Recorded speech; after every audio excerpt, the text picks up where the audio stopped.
वराडे साहेब, माझा आवाज येतो का?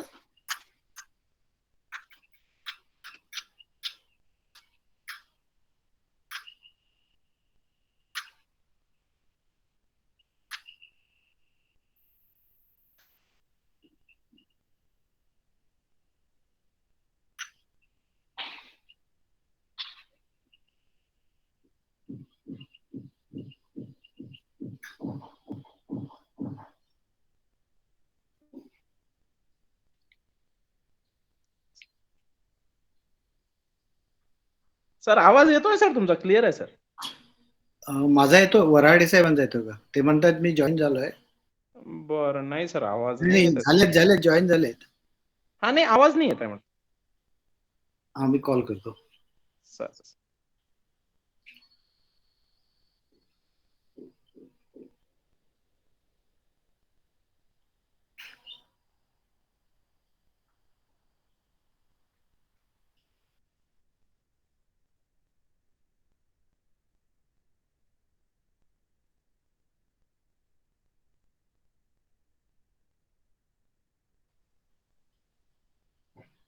वराडे साहेब, तुमचा आवाज नाही येत आहे.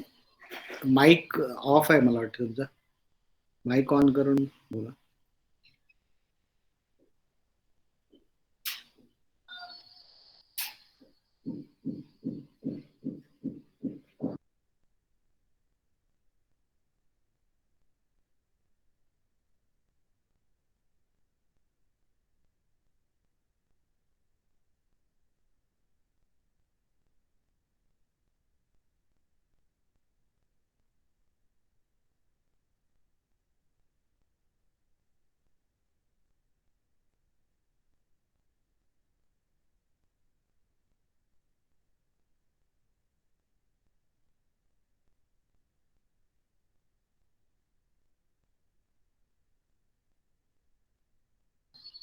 वराडे साहेब, ऐकताय का?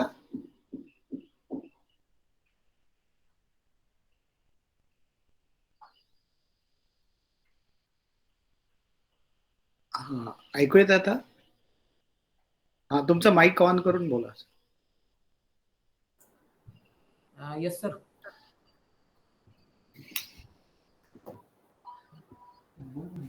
हा, वराडे साहेब पण जॉईन झाले आहे. वराडे साहेब हे RDC आहेत यवतमाळला. आणि आपल्याला सगळ्यांना माहित आहे की डिझास्टर मॅनेजमेंट ऍक्ट पूर्वी आपल्या सिलेबसमध्ये नव्हता. तर यावर्षीपासून आपण पहिल्यांदाच तो इन्क्लूड करतोय.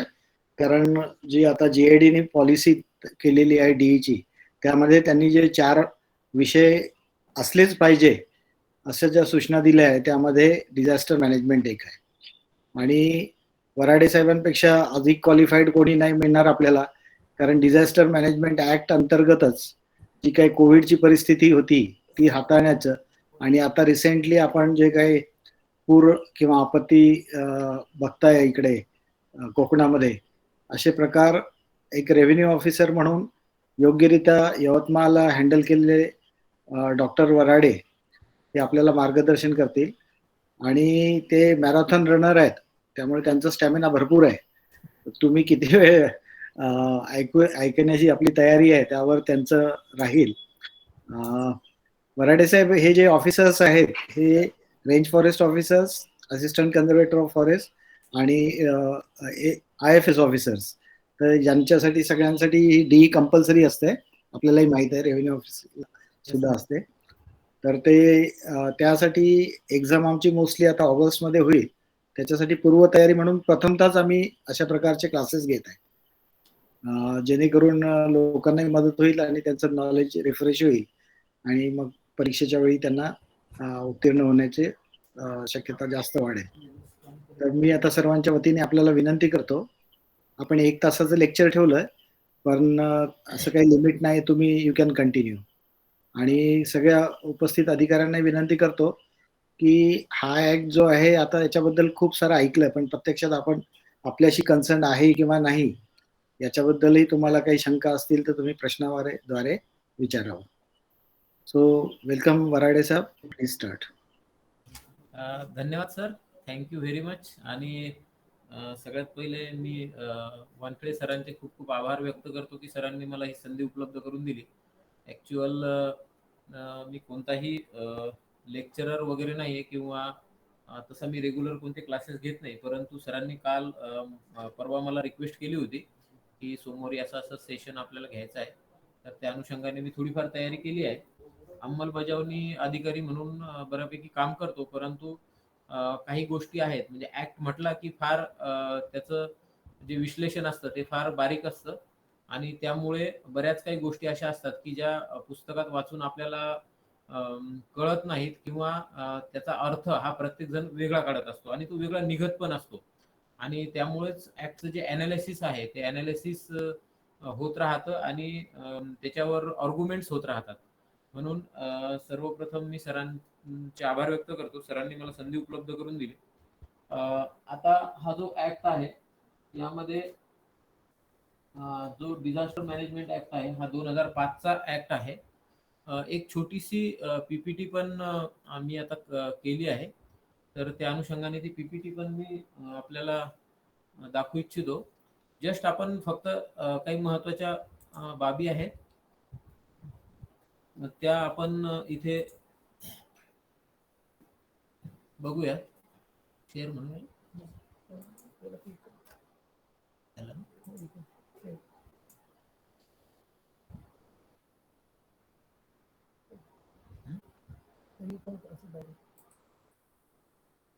आपल्याला दिसते आहे. हा दिसते. ओके. तर याची पार्श्वभूमी जी आहे ती आपण जस्ट ओव्हरलुक करूया की 2005 चा हा ऍक्ट आहे आणि लोकसभा आणि राज्यसभेने तो 2005 साली मंजूर केला होता आणि तो लागू झाला. या ऍक्टची जी हे आहे ती पूर्ण भारतभर हा ऍक्ट लागू आहे. केंद्रशासित प्रदेश आणि सर्व राज्य यामध्ये तो ऍक्ट लागू आहे आणि याच्यामध्ये टोटल एकूण 11 प्रकरणं आहेत आणि 79 कलम या ऍक्ट मध्ये आहेत. ह्या कायद्याचं सगळ्यात महत्वाची गोष्ट अशी आहे की सरांनी आता बोलताना बोलले की हा ऍक्ट आपल्याला लागू होतो का किंवा या ऍक्टचे आपल्याला काही काम पडू शकतं का. तर हा ऍक्ट असा आहे की हा ऍक्ट जर लागू झाला एखाद्या बाबीसाठी तर हा ऍक्ट प्रत्येकाला म्हणजे कंपल्सरी ज्या कोणत्या गोष्टी असतील मग ते शासकीय असू द्यात किंवा खाजगी बाबी असू द्या या सगळ्यांना तो ऍक्ट लागू होतो आणि हा ऍक्ट जेव्हा लागू होतो तेव्हा ह्या ऍक्टचा जो दर्जा असतो तो सगळ्या कायद्यांपेक्षा वरचा असतो. म्हणजे यामध्ये जर हा ऍक्ट एखाद्या बाबीसाठी लागू करण्यात आला तर याचं इम्प्लिमेंटेशन करणं आणि याची अंमलबजावणी किंवा याचं पालन करणं, इम्प्लिमेंटेशन आणि पालन ह्या सगळ्या गोष्टी कंपल्सरी असतात आणि हा जो आहे ऍक्ट हा मानवी जीवित्व आणि इतरही आपले जे काही साधन सामुग्री आहे या सगळ्यांच्या सुरक्षितेसाठी तयार केलेला ऍक्ट आहे. मी जस्ट फक्त ही पीपीटी मी नंतर सरांना शेअर करतो आणि माझ्याकडे एक यशदा पुणेंनी एक छोटस या ऍक्ट बद्दल एक 8 ते 10 पेजेसचं एक पुस्तिका पण तयार केलेली आहे. ती पुस्तिका माझ्याकडे आहे. मी ती पण स्कॅन करून ती सरांना पण पाठवतो आणि ही पीपीटी पण पाठवतो जेणेकरून सगळ्यांना ते सर शेअर करतील नंतर. तर याच्यामध्ये कलम 1 आणि 2 जी आहे त्यामध्ये विविध व्याख्या आहेत आणि त्याचं विषयवार विश्लेषण पण केलेलं आहे. याच्यामध्ये प्रभावित परिसर कोणता असतो, त्यामध्ये जनजागृतीसाठी आपण जनजागृती चा काय याच्यामध्ये रोल आहे, आपत्ती म्हणजे काय, आपत्ती व्यवस्थापन म्हणजे काय, आपत्ती व्यवस्थापनासाठी जो काही आराखडा तयार करायचा असतो तो कशा पद्धतीने म्हणजे तो आराखडा काय असतो ह्या बाबी सांगितलेल्या आहेत. नंतर कलम 3 ते 13 यामध्ये राष्ट्रीय स्तरावर जो आपत्ती व्यवस्थापन ऍक्ट आहे हा केंद्र शासनाचा ऍक्ट आहे आणि त्यामुळे हा ऍक्ट राष्ट्रीय स्तरावरून तयार करण्यात आलेला ऍक्ट आहे. या ऍक्टचे जे राष्ट्रीय आपत्ती व्यवस्थापन प्राधिकरण एक असतं आणि या प्राधिकरणामध्ये जे काही सदस्य असतात त्यामध्ये याचे अध्यक्ष जे आहेत हे अध्यक्ष बाय डिफॉल्ट माननीय देशाचे पंतप्रधान हे त्याचे अध्यक्ष असतात आणि त्यांनी नियुक्त केलेले जे काही सदस्य असतात ते मॅक्झिमम 9 सदस्य या राष्ट्रीय आपत्ती व्यवस्थापन प्राधिकरणामध्ये ते घेऊ शकतात. त्यांच्या निवडीचे जे अधिकार आहेत ते माननीय पंतप्रधानांना असतात आणि ही जी राष्ट्रीय आपत्ती व्यवस्थापन प्राधिकरण आहे हे काय करतात की देशासाठी वेगवेगळ्या आपत्तीसाठी कोणकोणत्या पॉलिसीज असल्या पाहिजेत, त्याची रूपरेषा काय असली पाहिजे, प्रत्येक आपत्ती जी आहे त्या आपत्तीमध्ये कोणकोणती मार्गदर्शक तत्वे असली पाहिजेत, त्याच्या अंमलबजावणीसाठी कोणकोणत्या बाबी असल्या पाहिजेत, या सगळ्या बाबींचा विचार ते करतात आणि तशी पॉलिसी तयार करतात, त्याचा ड्राफ्ट तयार करतात आणि मग तो सगळ्या राज्यांना तो शेअर केला जातो आणि त्याच्यामध्ये ज्या काही राज्यांना थोडीफार जी यामध्ये दिलेली आहे सवलत त्यामध्ये बदल करू शकतो राज्य आणि मग आपल्या राज्यासाठी ते वापर होतो. तर अशा समितीचं गठन म्हणजे काही काही विशेष समित्या करायच्या असेल आपत्तीच्या काळामध्ये, जर राष्ट्रीय स्तरावर काही समित्या गठीत करायच्या आहेत, काही वेगळे अधिकार कोणाला प्रदान करायचे आहेत, हे सगळे अधिकार हे माननीय पंतप्रधानांना असतात. आपत्ती व्यवस्थापन ही जी जबाबदारी आहे ही राज्याची जबाबदारी आहे आणि यासाठी राज्य स्तरावर सुद्धा एक प्राधिकरण तयार केलेलं असतं, राज्यस्तरीय आपत्ती व्यवस्थापन प्राधिकरण आपण त्याला म्हणू. आणि याचे जे आहे मुख्यमंत्री हे अध्यक्ष असतात. मुख्यमंत्री त्या अनुषंगाने मुख्यमंत्री त्या अनुषंगाने 8 लोकांची नियुक्ती करू शकतात आणि याच्यामध्ये केंद्रशासित प्रदेश जे आहेत ते केंद्रशासित प्रदेशाची वेगळी हे असते, तिथले जे राज्यपाल किंवा नायब राज्यपाल जे असतात कार्यकारी प्रमुख ते या कमिटीचे त्या केंद्रशासित प्रदेशापुरते ते अध्यक्ष असतात आणि राज्य मग आपल्या आपत्ती व्यवस्थापनाच्या कामांची रूपरेषा ठरवते, आपल्या राज्याचा आराखडा तयार करते आणि तो आराखडा नंतर जिथे जिथे गरज पडेल तिथे तिथे त्याची प्रभावीपणे अंमलबजावणी करता येते. आता पुढचा जो पार्ट आहे, पुढचं जे युनिट आहे ते आहे जिल्हा. प्रत्येक जिल्हा हा एक वेगळा युनिट आपल्या आपत्ती व्यवस्थापनामध्ये घेतलेला असतो. याच्यामध्ये आपत्ती व्यवस्थापन प्राधिकरण जे आहे ते जिल्हा स्तरावर पण असतं. या जिल्हा स्तराचे जे अध्यक्ष असतात ते जिल्हाधिकारी असतात आणि याच्यामध्ये मी सध्या निवासी उपजिल्हाधिकारी म्हणून काम करतोय, तर मी मुख्य कार्यकारी अधिकारी म्हणून माझी पोस्ट आहे आपत्ती व्यवस्थापन प्राधिकरणामध्ये. की आपण जसं एखाद्या समितीचे सदस्य सचिव म्हणता येईल तशा पद्धतीचा सदस्य सचिव म्हणून मी ते काम करत असतो आपत्तीमध्ये. तर तो जो पार्ट आहे या पार्ट मध्ये मग जिल्ह्याचा आराखडा तयार करण्याचं काम हे आपत्ती व्यवस्थापन प्राधिकरण करत असतं आणि याचे जे अधिकार आहेत हे सर्व अधिकार या प्राधिकरणाला प्राप्त झालेले असतात. याच्यामध्ये सेवा अधिग्रहित करणे, अजून काय बाबींचं अधिग्रहण करणे असू द्यात, कोणाला वेगवेगळी जबाबदारी देणं असू द्यात, कोणाच्या सेवा घेणं असू द्यात, या सगळ्या बाबी संबंधी जिल्हा आपत्ती व्यवस्थापन प्राधिकरण काम करत असतं. यामध्ये आपत्कालीन परिस्थितीमध्ये जे काही मदत वाटप करायची आहे, निधी इतर कोणत्याही बाबी आहेत, या सगळ्या बाबींची मदत किंवा या सगळ्या बाबींचं नियोजन आणि अंमलबजावणी जिल्हा आपत्ती व्यवस्थापन प्राधिकरण करत असतं. आता याच्यामध्ये कोणाकोणाची मदत आपल्याला घेता येते, तर याच्यामध्ये कोणाचीही मदत आपल्याला घेता येते, कोणाचीही एखादी संसाधन असेल, एखादी सेवा असेल ती आपल्याला अधिग्रहित करता येते.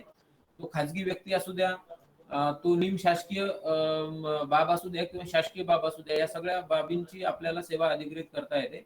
आणि याच्यामध्ये काम करणारे जे शासन असतं, प्रशासन असतं, सोबतच समाजसेवी संस्था, नागरिक, स्थानिक स्वराज्य संस्था, लोकप्रतिनिधी या सगळ्यांच्या मदतीने आपत्तीवर जे आहे ते नियंत्रण करण्याचं काम आपण करत असतो आणि राज्य शासनाला वेगवेगळ्या बाबींमध्ये जे काही योग्य वाटत असेल त्या सगळ्यांचं सहाय्य आपण घेत असतो. यामध्ये जो काही निधी लागतो तो निधी आपल्याला 2 प्रकारे उपलब्ध होतो. एक तर राष्ट्रीय स्तरावरून जर काही आपल्याला निधी येत असेल तर तो एनडीआरएफचा जो निधी आहे, नॅशनल डिझास्टर मॅनेजमेंट फोर्स जो आहे तो त्यांच्याकडून एनडीआरएफ कडून येतो आणि एसडीआरएफ जो आहे स्टेटचा जो फंड आहे त्यांच्याकडून सुद्धा येत असतो आणि जिल्हा प्रशासनाच्या मदतीने किंवा जिल्हा प्रशासनाच्या अंमलबजावणीखाली आणि त्यांच्या नियंत्रणाखाली हे सर्व लोक काम करत असतात. यामध्ये आपल्याला मी नंतर सांगतोच आहे कोणाकोणाची कशी कशी मदत होईल किंवा आपल्याला काय करता येईल. तर या पद्धतीने आपण स्थानिक पातळीवर आपण निधी सुद्धा जमा करू शकतो आणि त्यासाठी सुद्धा काम केलं जातं. आता ही जी एनडीआरएफ आणि यशदा या 2 संस्था आहेत की जे राष्ट्रीय आपत्ती व्यवस्थापन याचं प्रशिक्षण जे दिलं जातं, जसं आपल्याकडे महाराष्ट्र शासनामध्ये यशदा ही आपली गव्हर्नमेंट ऑफ महाराष्ट्राची संस्था आहे की जी आपल्याला बेसिक ट्रेनिंग जे आहे डिझास्टर मॅनेजमेंटचं ते देत असतात. आणि हे जे ट्रेनिंग आहे, या ट्रेनिंग मधून आपल्याला जिल्ह्याचा आराखडा कसा तयार करावा, प्रत्यक्ष अंमलबजावणी कशी करावी, वेगवेगळ्या संसाधनांचा उपयोग कसा करावा आणि कशा पद्धतीनं काम करावं, या सगळ्या बाबी, त्याचं धोरण, त्याचा कृती आराखडे, हे सगळं आपल्याला ह्या ट्रेनिंग इन्स्टिट्यूट तयार करून देत असतात. आपल्याला ते आराखडे पुरवतात, आपल्याला ते तांत्रिक सल्ला देतात, मार्गदर्शन करतात. विविध विभागाचे जे तज्ज्ञ आहेत त्या तज्ज्ञांकडून आपल्याला मार्गदर्शन भेटतं, जेणेकरून आपल्याला काम करता येईल. आता आपत्ती निवारण दल हे आपण कलम 45 नुसार याच्यामध्ये तयार करत असतो. तर आपत्ती निवारणासाठी वेगवेगळ्या लोकांचा, वेगवेगळ्या क्षेत्रातल्या वेगवेगळ्या लोकांची गरज आपल्याला लागत असते. आता कोणकोणत्या आपत्ती आहेत याकडे आपण जाऊयात. ही पीपीटी जस्ट सुरुवात आपली होईल, जेणेकरून आपल्याला या कायद्याची तोंड ओळख होईल, म्हणून मी सुरुवातीला ही पीपीटी घेतली आहे.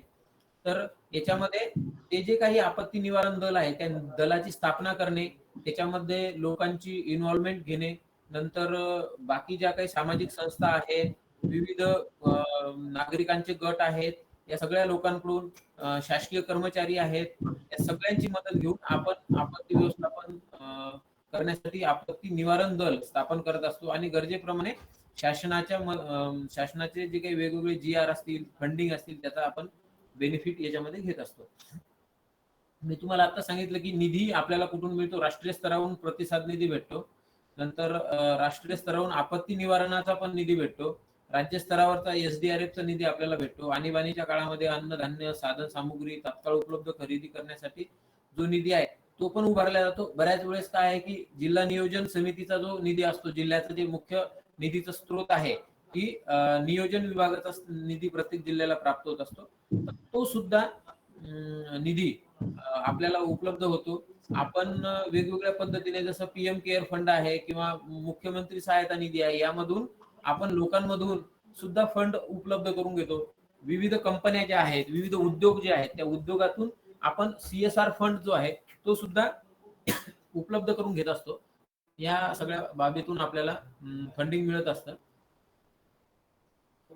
याच्यामध्ये हे काही जे अपराध आहेत, हे जस्ट आपल्या माहितीसाठी मी दिले आहे, हे मी वाचत बसत नाही, कारण ही पीपीटी ऍक्च्युअल ही पीपीटी तुमच्यासाठी हा गृहपाठ असणार आहे, जेणेकरून ऍक्ट कसा असतो, ऍक्ट हा आपण वाचला तर आपल्याला समजेल, आपण चर्चा केली तर तो अजून जास्त समजेल, आपण त्याला इम्प्लिमेंट जेव्हा करू तो तेव्हा आपल्याला प्रॅक्टिकली समजतो. म्हणून कायदा जो आहे तो वाचावा लागतो, वाचल्यानंतर त्याची अंमलबजावणी करावी लागते, तो समजून घ्यावा लागतो, चर्चा करावी लागते, तेव्हा कायदा आपल्याला कळतो. आपल्याला छोटीशी एखादी तरतूद असते, परंतु त्या तरतुदीच्या आधारे अनेक मोठे अधिकार आपल्या शासकीय यंत्रणेला प्राप्त झालेले असतात. तर त्यातले हे कलमा आहेत की जर याच्यामध्ये कोणी वेगवेगळा गुन्हा केला किंवा या कायद्याची अंमलबजावणी केली नाही तर काय आहेत त्या तरतुदी याच्यामध्ये दिलेल्या आहेत. कलम 46 ते 50 यामध्ये जे काही आपल्याला रिक्विजिशनचे अधिकार वगैरे आहेत आणि नुकसान भरपाईचे आहेत, या सगळ्या बाबींचा उल्लेख या कलमांमध्ये केलेला आहे. तर अशा पद्धतीने एक 13-14 पेजेसची ही पीपीटी आहे.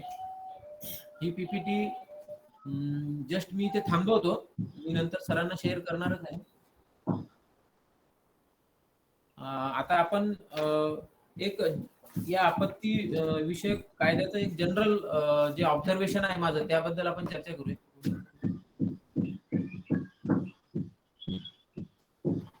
Hold on.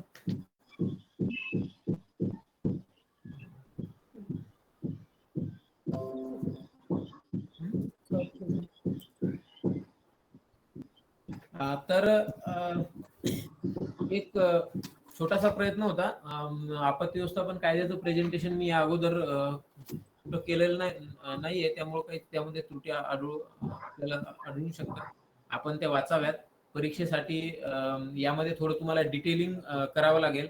मी जस्ट वेळेअभावी त्यामध्ये फक्त मुद्दे आणि बुलेट पॉइंट्स घेतले होते, परंतु ज्यावेळेस आपण परीक्षा देतो त्यावेळेस त्याच्यामध्ये आपल्याला मुद्देनिहाय डिटेलिंग करणं फार गरजेचं असतं. तर ते आपल्याला करावं लागेल जेव्हा गरज पडेल तेव्हा. तर आपण आता बघूयात की आपत्ती म्हणजे काय नेमकं. आपण आपत्ती कशाला म्हटलं पाहिजे है ना. आपत्ती आणि संकट याच्यामध्ये थोडा फरक मला नेहमी जाणवतो किंवा मी त्यामध्ये फरक करेल की असं असतं की संकटावर आपल्याला मात करता येऊ शकते किंवा संकट हे आपल्या ह्युमन जे काही आपले प्रयत्न आहेत त्या प्रयत्नांमध्ये आपण त्याच्यावर मात करू शकतो असं असेल त्याला आपण संकट म्हणूया. परंतु आपत्ती ही संकटापेक्षा मोठी असते आणि ती आपल्या प्रयत्नांपेक्षा म्हणजे आपले प्रयत्न तिथं कमी पडू शकतात. मी असं म्हणणार नाही की तिथं आपले प्रयत्न कामीच येणार नाही. निश्चित ते कामी येतील, परंतु त्याच्यामध्ये आपले जे प्रयत्न आहेत त्या प्रयत्नांपेक्षाही जास्त नुकसान त्या आपत्तीमध्ये होऊ शकतं. आता तुम्ही सगळेजण पेपर वाचतायत किंवा सध्या आपण सगळेजण बघतायत. तुम्ही महाराष्ट्राच्या वेगवेगळ्या ठिकाणी सध्या जॉईन आहात. तर आता सध्या पावसाळा आहे आणि पावसाळ्यामध्ये आपण बघितलं असेल की रत्नागिरी असू द्या, कोल्हापूर असू द्या, चिपळूण असू द्या, सातारा या सगळीकडे सध्या प्रचंड मोठा पूर येतो आहे आणि या पुरामध्ये काय होत आहे की सगळी मानवहानी, वित्तहानी होताना दिसते आहे. सगळीकडे दरडी कोसळणे असतील, रस्ते बंद होणे असतील, पूल तुटणे असतील, पाणी शेतामध्ये, गावांमध्ये, लोकांच्या घरामध्ये, सरकारी कार्यालयांमध्ये पर्यंत पाणी गेलं होतं. मागच्या वर्षी जर तुम्ही बघितलं असेल की कोल्हापूरचा पूर जो होता हा प्रचंड मोठा होता. जिल्हाधिकारी कार्यालयामध्ये पण पाणी गेलं होतं. म्हणजे 2006चा जो महापूर होता त्यावेळेस ची गोष्ट मी त्यावेळेस फील्डमध्ये एसडीओ म्हणून काम करत होतो आणि त्यावेळेस एवढा मोठा पूर आला होता की अक्षरशः तहसीलदाराच्या कॅबिनमध्ये गुडघ्यापेक्षा जास्त पाणी होतं. त्याचे सगळे कम्प्युटर्स हे सगळे पाण्यामध्ये गेले होते. आमच्या इथे यवतमाळ नेर तहसीलमध्ये पाणी गेलं होतं. पूर्ण तहसील कार्यालय हे पाण्यानं वेढलं गेलं होतं आणि आतमध्ये सुद्धा पाणी गेलं होतं. तर आपत्ती ही फार मोठी असते आणि प्रचंड नुकसान करणारी असते. त्यामुळे ती अनकंट्रोल्ड असते बऱ्याच वेळेस आणि मग अशी अनकंट्रोल्ड आपत्ती ही येत राहते. आपत्ती ही 2 प्रकारची असते. एक नैसर्गिक आपत्ती आपण म्हणूया की जे पूर येतो, पाऊस आल्यामुळे धरणाला, नद्यांना पाणी एवढं वाढतं आणि त्यामध्ये मोठ्या प्रमाणावर पूर परिस्थिती निर्माण होते. आग लागणे, काही ठिकाणी जंगलामध्ये, आता तुम्ही सगळे फॉरेस्ट ऑफिसर्स आहात, जंगलामध्ये जे आगी लागतात त्यामध्ये सुद्धा काही आग लागणारी काही नैसर्गिक आग लागते, काही मानवनिर्मित असते. तर ह्या ज्या आपत्ती आहेत ह्या 2 प्रकारच्या असतात. मानवानं निर्माण केलेल्या आपत्ती आणि नॅचरल कॅलॅमिटी.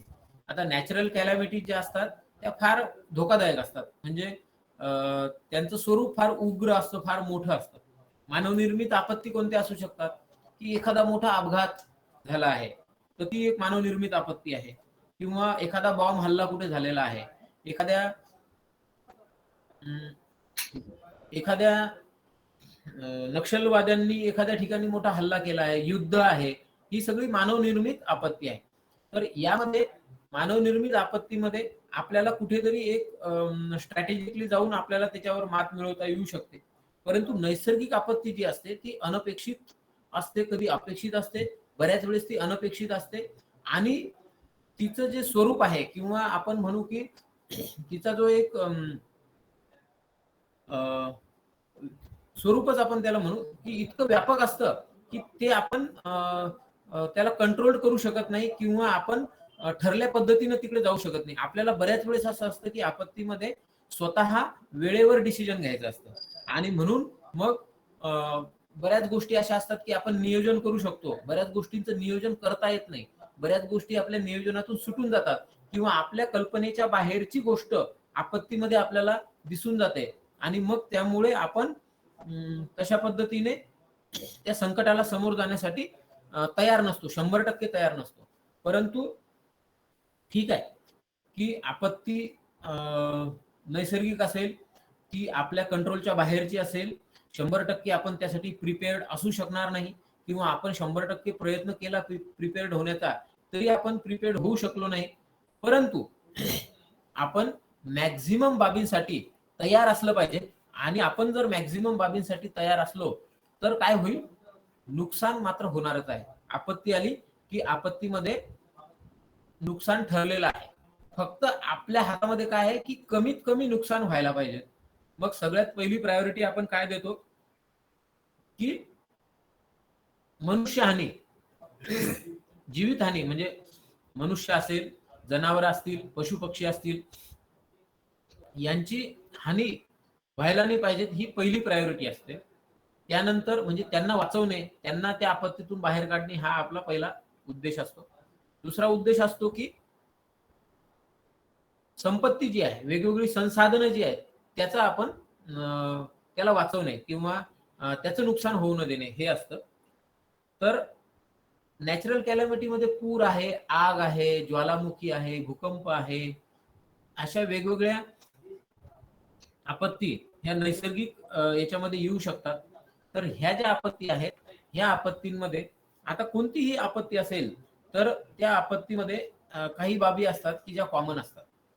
जसं की आपण सगळ्यात पहिली गोष्ट ही आहे की आपत्ती आली किंवा आपत्ती येणार आहे, यासाठी त्याला डील कसं करायचं, समोर कसं जायचं. तर कोणतीही आपत्ती आपण पहिले त्याचे ऍझ्युम करायला पाहिजे किंवा आपण जिथे राहतो, ज्या परिसरामध्ये राहतो, तिथली भौगोलिक परिस्थिती कशी आहे, तिथलं वातावरण कसं आहे, या सगळ्या बाबींवर तिथं कोणती आपत्ती येऊ शकते ह्या गोष्टी आहेत. जसं उदाहरण दिलं की समुद्राकाठचे जे जिल्हे आहेत, तिथे ठरलेलं आहे की समुद्र आहे, समुद्राला भरती येणार, ओहोटी येणार, त्या काठावरची जी गावं आहेत त्यामुळे समुद्रामुळे त्याला धोका निर्माण होऊ शकतो.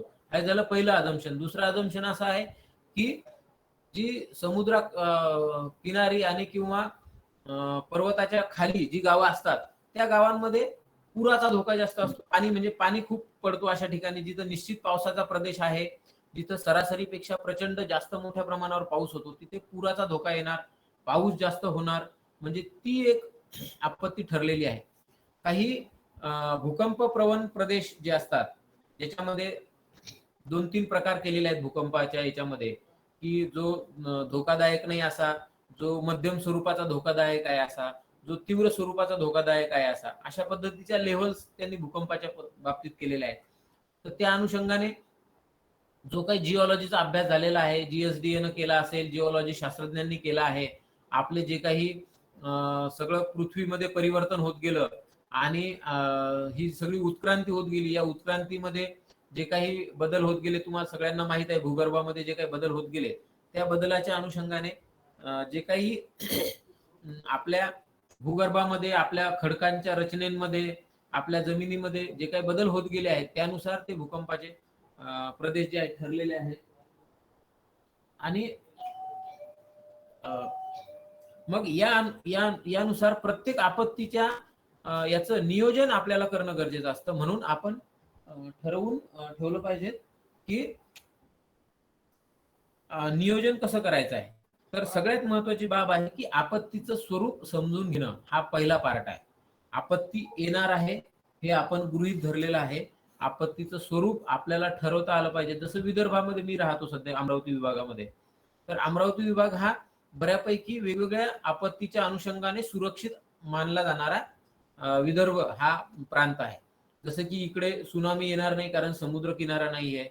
इकडे भूकंप प्रवण प्रदेश म्हणून हा भाग नोटिफाय झालेला नाही, म्हणजे आहे तर तो एकदम अतिशय कमी तीव्रतेचा भाग आहे. त्यामुळे झालाही इकडे भूकंप कधी कधी होतो. मागच्या आठवड्यामध्ये पण यवतमाळ मधल्या महागाव तालुक्यामध्ये साधूनगर नावाचं गाव आहे, त्या गावामध्ये भूकंपाचं केंद्र झालं होतं आणि 4.4 रिश्टर स्केलचा भूकंप आता मागच्या 15 दिवसापूर्वी होऊन गेला. त्याचं सेंटर जे आहे ते सेंटर महागाव, आमच्याच जिल्ह्यातल्या महागाव तालुक्यामध्ये होतं. परंतु कुठेही भूकंपाचे धक्के यवतमाळ जिल्ह्याला जाणवले नाहीत. नंतर तिकडे नांदेड आणि किनवट साईड काही ठिकाणी भूकंपाचे धक्के जाणवले. म्हणून भूकंप प्रवण प्रदेश नाहीये हा. फार इथं निश्चित पावसाचा प्रदेश आहे, परंतु फार काही आपत्ती होईल अशा पद्धतीचा हा भाग नाहीये. जसं आपण इकडे बघतो समुद्र किनारे असतील किंवा पश्चिम महाराष्ट्रातला भाग आहे, सह्याद्रीच्या आजूबाजूचा प्रदेश आहे जिथे फार मोठ्या प्रमाणावर पाऊस पडतो, तशा पद्धतीचा हा भाग नाहीये. तर म्हणून मग इकडे आपत्ती कोणती येणार, तर या गोष्टीचं अनालिसिस करणं गरजेचं आहे. आपण ज्या भागामध्ये राहतो तिथली भौगोलिक परिस्थिती आणि सगळ्या बाबींचा विचार करून आपत्तीचं स्वरूप काय आहे ते स्वरूप समजून घेणं हा सगळ्यात महत्वाचा पार्ट आहे. ते एकदा तुम्ही समजून घेतलं की आपल्याला कसं सामोरं जायचं आहे त्या आपत्तीला, याचं नियोजन आपल्याला करता येईल. आणि जनरली आपल्याला काय वाटतं की आपत्ती म्हणजे काय, तर पूर येणे है ना. पूर येणे ही एक आपत्ती झाली. म्हणजे पाऊस आणि त्यापासून येणारी आपत्ती जी आहे ती पूर येणे, पूर परिस्थिती निर्माण होणे. परंतु वेगवेगळ्या मी आपत्ती, ज्या नैसर्गिक आपत्ती सांगितल्या आहेत, त्या अनेक आपत्ती आहेत. त्या प्रत्येक आपत्तीचा आराखडा तयार केला गेला पाहिजे. प्रत्येक आपत्तीसाठी एक प्रोटोकॉल तयार केला गेला पाहिजे. कशा पद्धतीनं आलेली आपत्ती आपल्याला सामोरं जायचं आहे, काय नियोजन आपल्याला करायचं आहे, या पद्धतीचा आराखडा आपण जोपर्यंत करत नाही आणि तो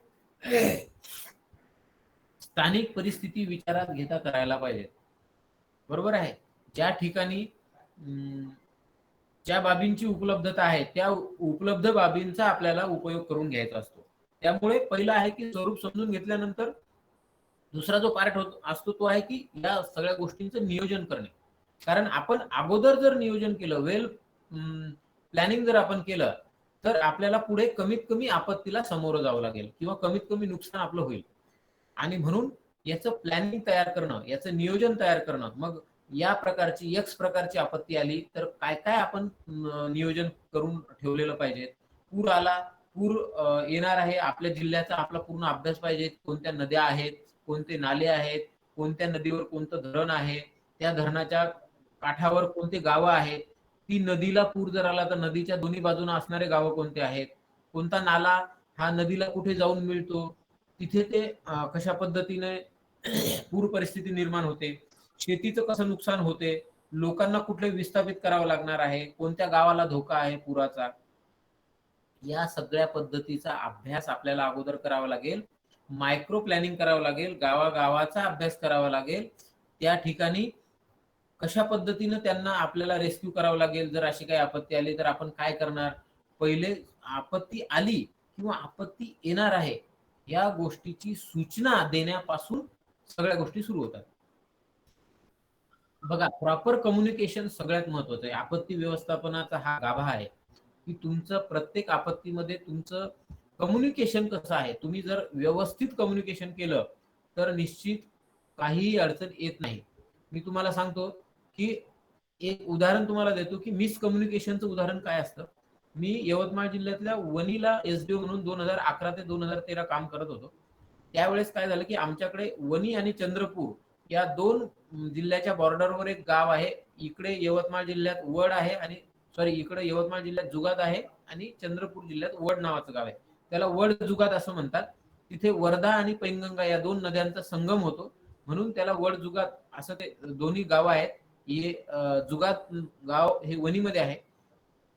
कोणीतरी एका व्यक्तीने मुंबईच्या कंट्रोल रूमला फोन केला. रात्री पाऊस खूप पडत होता, सगळ्या नदी नाल्यांना पूर होता. वर्धा नदी फुल होती, पैनगंगा नदी फुल होती. जवळपास 24 गावांना वेढा पडलेला होता. आम्ही सगळे फील्डवर होतो. जवळपास 150 लोकांना आम्ही ऑलरेडी दिवसभरात बाहेर काढलं होतं. आणि जुगात या गावाची संपर्कात मी होतो. अगोदर आम्ही तिथे अनेक वेळेस भेटी देऊन लोकांशी चर्चा केल्या होत्या. तिथल्या प्रत्येक लोकांसोबत मी संपर्कात होतो. मोबाईल फोन्स होते 2011 ते 13, त्यामुळे तेवढी अडचण नव्हती.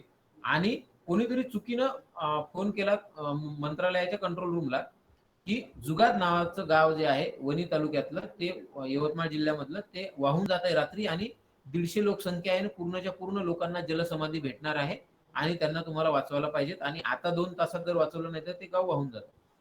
अशा पद्धतीनं कंट्रोल रूमला मेसेज गेल्यामुळे मोठ्या स्तरावर गोंधळ निर्माण झाला. तिथून कमिशनर ऑफिसला फोन आला, विभागीय आयुक्त कार्यालयातून जिल्हाधिकाऱ्यांना बोलण्यात आलं, मला डायरेक्ट कमिशनर साहेब बोलले. कमिशनर साहेब माझ्यावर प्रचंड मोठ्या प्रमाणावर चिडले की तुम्ही काय करताय वगैरे. तेव्हा मी सरांना एकदम शांततेनं मी सरांना म्हटलं, सर मला फक्त 1 मिनिट बोलण्याची संधी द्या. सरांना मी बोललो आणि सांगितलं की सर असा कोणताही प्रकार होणार नाही. रात्री जर रात्रभरामध्ये 200 mm जरी पाऊस पडला तरी त्या गावाला काही होणार नाही. अतिशय ते सुरक्षित गाव आहे. त्याला पूर्ण चारी बाजूने वेढा पडलेला आहे. फक्त एवढाच पार्ट आहे की त्या गावामध्ये आपल्याला जाता येत नाही. आता रात्रीचे 8 वाजलेले आहेत. आपण काही केलं तरी गावात आपल्याला जाता येत नाही. सकाळी रात्रभर पाऊस जरी पडत राहिला तरी सुद्धा त्या गावाला कुठेही धोका होणार नाही. मी तुम्हाला गावातल्या लोकांचा नंबर देतो, त्यांना बोला. त्या गावात एक हेमाडपंथी मंदिर आहे. आपण छोट्या छोट्या गोष्टीचं नियोजन करून का ठेवलं पाहिजे याचं एक उत्कृष्ट उदाहरण आहे ते. तिथली लोकसंख्या आहे 150 आणि गावाच्या एक्झॅक्ट अपोजिट साईडला मंदिर आहे आणि ते मंदिर एवढं उंचावर आहे आणि त्या मंदिराचा जो स्लॅब आहे, हेमाडपंथी मंदिर आहे, जुनं मंदिर, जुन्या मंदिराचा दगडी स्लॅब आहे आणि त्या स्लॅबवर पूर्ण गाव बसू शकतो.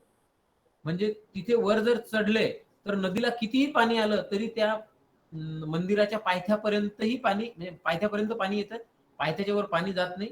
ते गाव पूर्ण त्या स्लॅबवर जाऊन बसू शकतं आणि ती सगळी व्यवस्था गावकऱ्यांनी स्वतःहून आणि आम्ही सगळ्यांनी अगोदर करून ठेवली होती. मला फुल कॉन्फिडन्स होता, म्हणून मी सरांना म्हटलं, सर काही होणार नाही, आपल्यापर्यंत आलेली बातमी 100% चुकीची आहे. आपण माझ्यावर विश्वास ठेवून 100% मंत्रालयाला सांगा की अशी कोणती घटना होणार नाही. एसडीओ, तहसीलदार सगळे आम्ही लोक फील्डवरच आहोत. त्या गावापासून 3 किलोमीटर अंतरावर मी होतो आणि मी त्या लोकांशी संपर्कात आहोत. तर म्हणून हे उदाहरण मी यासाठी सांगितलं की मिसकम्युनिकेशन की वाईट असतं आणि झालंही नाही. रात्री जवळपास 50 mm पाऊस पडला, काही झालं नाही. दुसऱ्या दिवशी सकाळी एनडीआरएफच्या टीमने आम्ही ते सगळं गाव रेस्क्यू केलं. कुठे कोणालाही अडचण झाली नाही, एकही व्यक्ती किंवा एकही जनावर यांची मृतहानी झाली नाही. तर मिसकम्युनिकेशन व्हायला पाहिजेत नाही. अफवा पसरल्या की लोक घाबरणार, कारण लोकांना त्यावेळेस मदतीची गरज असते आणि चुकीच्या गोष्टी पसरल्या की लोक घाबरून जातात. आपत्तीमध्ये सगळ्यात पहिली गोष्ट आहे की मनोधैर्य कायम राहिलं पाहिजे माणसाचं. माणूस जर मनातून खचला तर तो जगू शकत नाही. म्हणून जो आपत्तीमध्ये सापडलेला असतो त्याचं मनोधैर्य पक्क असलं पाहिजे आणि त्याच्यापेक्षाही जास्त मनोधैर्य जो त्यांना मदत करायला जातो आहे त्याचं असलं पाहिजे. ही गोष्ट कायम लक्षात ठेवली पाहिजे. आपण मेंटली फिट असलं पाहिजे. आपण लोकांना, आपल्या अवतीभोवतीच्या लोकांना टीम लीडरने स्वतः कॉन्फिडन्स दिला पाहिजे आणि सांगितलं पाहिजे की काही होत नाही, आपण करूयात. आणि गाफील असणं गरजेचं नाही, ओव्हर कॉन्फिडन्स गरजेचं नाही, परंतु कॉन्फिडन्स मात्र गरजेचं आहे. धीर देणं लोकांना आणि स्वतःही धीर ठेवणं हे सगळ्यात महत्वाचं आहे. संयम, आपला आपत्ती काय पाहते तर माणसाचा संयमच बघते. ज्याचा संयम ढळला त्याला आपत्तीमध्ये नुकसान होतं. जो संयमाने उभा राहतो, जो संयमाने चांगल्या पद्धतीने समोर जातो, प्रत्येक गोष्टीला पुढे जातो, त्याला कुठेही अडचण येत नाही. तर अशा पद्धतीनं त्याचं नियोजन करणं गरजेचं आहे. म्हणून या आपत्तीचं नियोजन अगोदर करणं गरजेचं आहे. मायक्रो प्लॅनिंग करणं गरजेचं आहे. जिल्हा पातळीवर, तालुका पातळीवर, गाव पातळीवर, गावामध्ये सुद्धा प्रत्येकाच्या ड्युटीज वाटून देणं गरजेचं आहे. एखादी आपत्ती आली तर कोण काय केलं पाहिजे है ना. सगळ्यात पहिली गोष्ट तर गावात आपत्ती आली हे लोकांना कळलं पाहिजे. म्हणून मंदिर असेल, एखाद्या ठिकाणी लाऊडस्पीकर असेल, समाज मंदिर असेल, एखादी घंटा असेल, ती वाजून पहिले आपत्तीची सूचना देणं गरजेचं आहे. एखादा पब्लिक ऍड्रेस सिस्टीम आहे, तिथून लोकांना सूचना देणं गरजेचं आहे की अशी अशी परिस्थिती आहे, अर्ध्या तासामध्ये नदीला पाणी येत आहे किंवा या ठिकाणी मोठ्या प्रमाणावर आग लागलेली आहे. ही आग आता परत या दिशेने, उत्तर पूर्व दिशेने ती परत फैलवू शकते. आपल्याला लगेच इथून रेस्क्यू व्हायचा, इथून आपल्याला आपले घर सोडायचं आहे, खाली करायचं आहे. जे काय आवश्यक साहित्य ते सोबत घेऊन, मुलं आहेत, म्हातारे माणसं आहेत, यांना पहिले प्राधान्य देऊन, गर्भवती महिला आहेत यांना प्राधान्य देऊन सगळ्यात पहिले त्यांना बाहेर काढायचं आहे, जनावरांना बाहेर काढायचं आहे आणि मग तरुण लोकांनी बाहेर यायचं आहे. तर हा जो प्रोटोकॉल आहे, हा प्रोटोकॉल पाळणं गरजेचं आहे. स्वतः घाबरून एकटाच पळत सुटला तर होणार नाही. तुमच्या कुटुंबामध्ये जे काही ज्येष्ठ सदस्य आहेत, जे काही लहान मुलं आहेत की जे तुमच्यावर अवलंबित आहेत, यांना आपत्तीमध्ये पहिले जपणं गरजेचं आहे. जनावर आहेत त्यांना आपण जपणं गरजेचं आहे. त्या सगळ्यांना घेऊन अतिशय महत्वाचं साहित्य आपल्या सोबत घेऊन, नाहीतर मग जे काही अनावश्यक साहित्य ते जर जमा करत बसले तर आपत्ती आपल्या अंगाशी येईल, आपल्या तोंडाजवळ येईल आणि आपल्याला ती नुकसान पोहोचवेल. म्हणून तसं न करता या पद्धतीचं नियोजन, म्हणजे इथपासून सगळ्या गोष्टीचं मायक्रो प्लॅनिंग करणं गरजेचं आहे. हे सगळ्यात महत्वाचं आहे. आणि मग असतं तिसरी गोष्ट की समजा आपत्ती आलीच तर त्याची प्रत्यक्ष व्यवस्थापन करणं किंवा अंमलबजावणी, त्या ठिकाणी मदत कार्य असेल किंवा ज्या काही बाबी आहेत त्या बाबींमध्ये